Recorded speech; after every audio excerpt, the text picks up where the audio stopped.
দাদা আজ আপনার ইন্টারভিউ ছিল, সেকেন্ড হাফ। Second half. কত নম্বর টেবিল? 9। তো আপনি যে ইন্টারভিউ টেবিলে গেলেন, তারপর থেকে আপনার কি হলো? আমি গেলাম, দিয়ে আমার কোয়ালিফিকেশন জিজ্ঞাসা করলো, বললাম।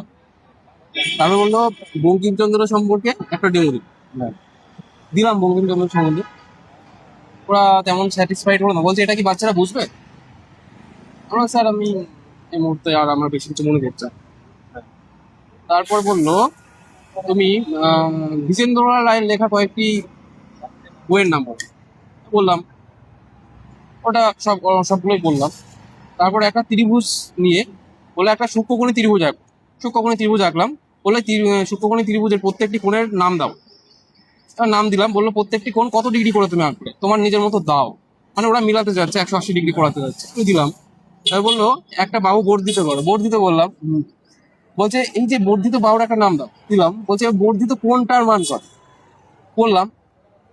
ঠিক আছে, মানে ওটাও 180 ডিগ্রি হবে, দুটো অন্তস্থ এবং বহিস্থ কোণের সমান, ওটা দিয়ে করলাম।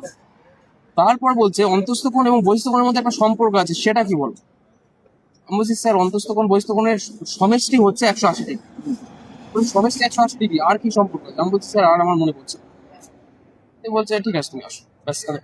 না, তোমার কি ম্যাথসের ব্যাকগ্রাউন্ড ছিল? ব্যাকগ্রাউন্ড কি ছিল গ্রাজুয়েশনে? বাংলা। ঠিক আছে।